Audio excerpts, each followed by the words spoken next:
So Cindy and Michael, you guys got your first Emmy nominations this year for your work on what is the final season of Once Upon a Time. I want to ask you, I mean, since you are saying goodbye to this show and you just got your first Emmy nomination for it, is there kind of a bittersweet quality to this nomination, knowing that it's going to be your last one for this show? Definitely. Yeah. Go first? No, you go ahead, Cindy. I definitely was going to say that it's bittersweet because this show has such a wonderful fan base, and they've been excited about the music all along, and it's great to get this kind of recognition, but it's very sad to know that it's not going to continue. Yeah, it's kind of weird. It was, well, for me, and for both of us, it was like a complete surprise because I think we had already kind of said goodbye to the show basically in April, I guess, and so we knew it was done and canceled, and so I think we were just like, well, that was fun and we miss it, and then boom, this Emmy nomination happened. So I guess it's bitter. The show, saying goodbye to the show, is bittersweet, but I think the Emmy nomination was just like extra icing on the cake. Pretty sweet. Yeah. We'll talk a bit about working on the last season, and I mean, knowing that this was going to be the last time you guys are going to work on this show, how did that affect your work? I mean, did it make you want to go above and beyond what you'd done before, knowing that you wouldn't have a chance to, I guess, do it better in the next years to come? Mm-hmm. I'll start. I mean, I would say like the whole season, I think we gave it our all. I mean, the whole season, the whole show. But this last season, I think we having the shared screen credit, I think gave me, and I don't know, Cindy can speak for herself, but it gave me like an extra like, ooh, like let's really power through this and give it our all. So there was no loss of steam, I don't think. Definitely. Well, when we started this season, we didn't know for certain that it was going to be the last one, but we sort of had an idea because they almost pulled the plug after season 6. So it was sort of like, oh, we've got one more. Let's really. Yeah. And they, right. And like half the cast had sort of departed, and yeah, I think there was like this sense of like, oh, let's really try to make something of this, and who knows, maybe something can happen after season 7, but Mm-hmm. You guys have been on the show since the very beginning, I believe. At least that's what it looks like on the IMDb. So and all that time you're also working with Mark Isom, the great Mark Isom. So I'm curious, how did the music evolve over the years? Did it evolve and change over 7 seasons? It did. I think that's one of the great things about doing a show that runs for this long, is just like the characters evolve and change and grow, their music can evolve and mutate along with them. Mm-hmm. And yeah, Cindy's actually been on it from the very beginning. Mark brought her on to help out, and then I came in a little later in the first season to help out as well. And yeah, I mean, you'll probably have a question about this later, but the show is like, it's very theme-based, themes for major characters, and they've been the evolution. I would say the sound, and this is big credit to Mark Isham and his sort of vision from the start, is like the sound. I think the sound pretty much stayed the same. We didn't go out and branch out into different, I mean, occasionally for special characters or whatever, but the show really stayed centered around this sort of mainly orchestral sound and everything. And mm-hmm. Yeah. Well, I think you gave me a nice transition to another question. So talk about that theme-based music. Can you explain what you mean by that?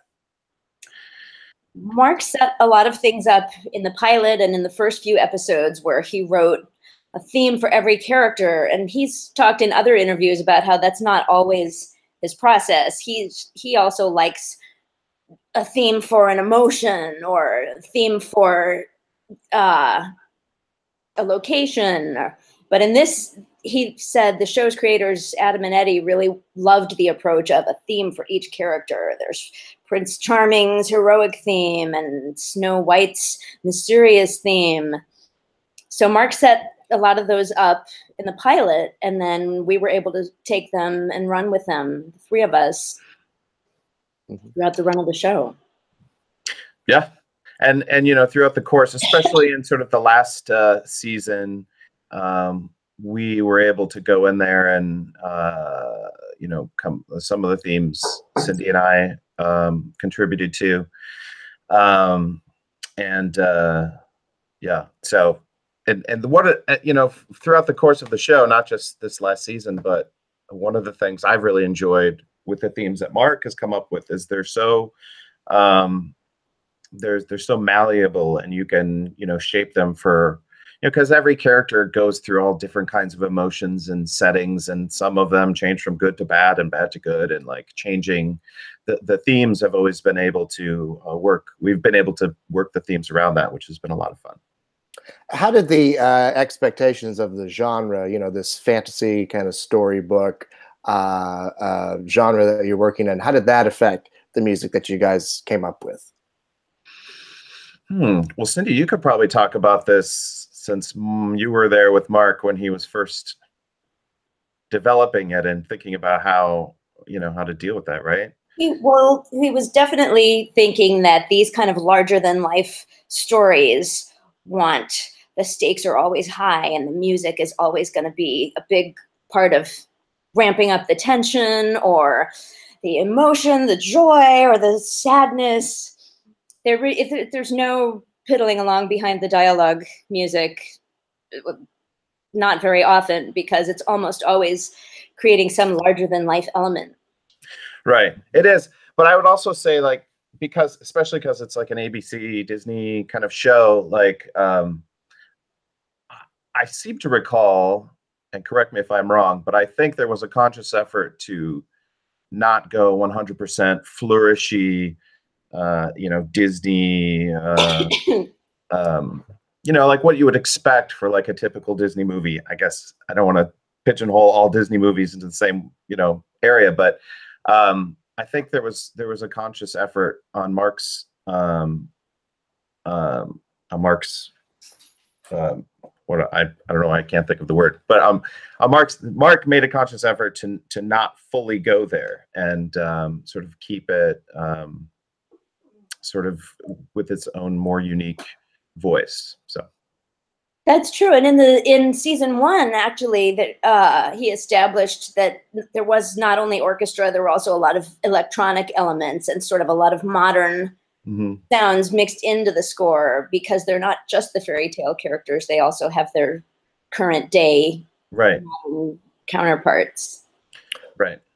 Well, certainly, like you say, I mean, I think there are expectations given the long history of Disney fantasy films and Disney films that are based on similar stories to this one. Certainly, there are expectations that you have. So I'm sure that part of it, if you're going to go work on something like this, part of your job is to try to find something new to do with it as well, I guess. Yeah.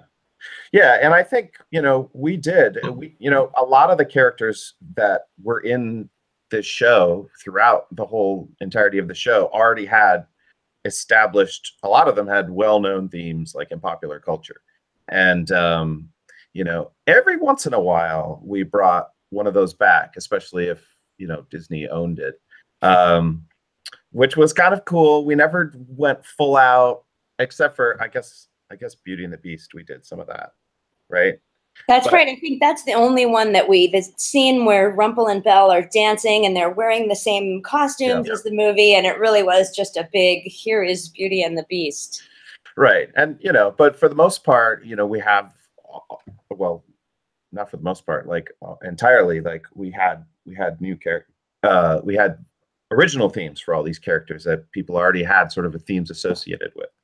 We had a few times we did fun little twists on these themes. Like I remember doing a theme where it was about dwarves. Something was happening and the dwarves were evil, and there was sort of an ambient background. And I had a guy whistle hi ho, but it was like an evil whistler. That got a big laugh. Yeah. I wanted to ask you about your the episode that you're nominated for. You submitted the final episode, Leaving Storybrooke. What about that episode, other than the fact, obviously, it was the very last one? What about that episode stood out for you guys musically and made you choose that as your Emmy submission?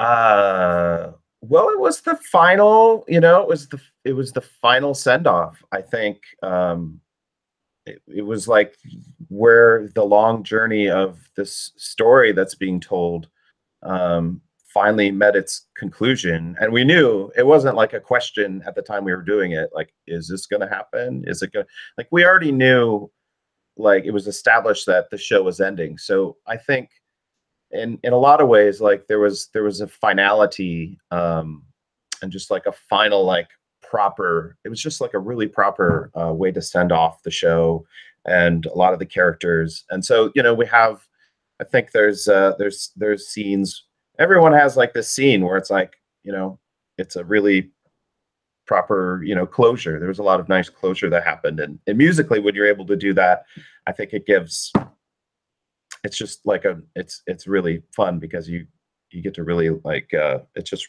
I don't know, it's very enjoyable to do that. A lot of big musical moments. There were some deaths and some afterlife and a coronation. Oh, and we had an extra big orchestra. We had, what, 40 some players, right, for this episode. So it's really a big sound. Mm-hmm. Now that the show has come to a close, looking back on it, what would you say about the work that everyone involved has done? How do you think the show will be remembered? What do you think, Cindy? Well, I know the fan base is still alive and well. I see conversations still going on social media, and there are still Once Upon a Time conventions where they meet and they dress up, and I think it's going to live a long, healthy life in people's memory. And it's still on Netflix, so if you haven't watched it yet, you can jump in. Right.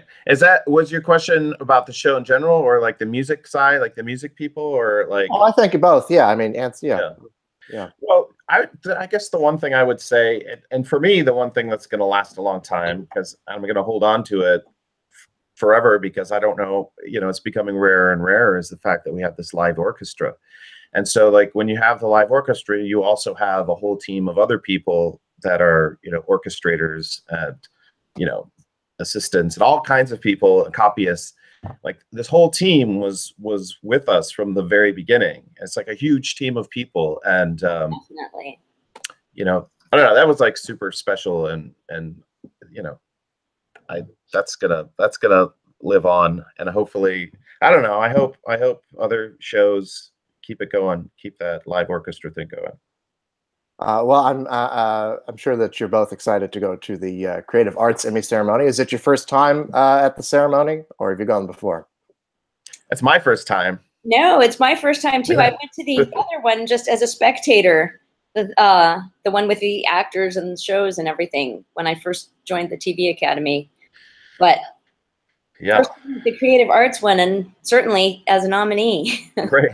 Well, I hope you both have a good time there, and that your nerves don't get the best of you. Win or lose, I hope that you have a fantastic time, and congratulations on your work, and thank you so much for your time. Thank you so much. You're welcome.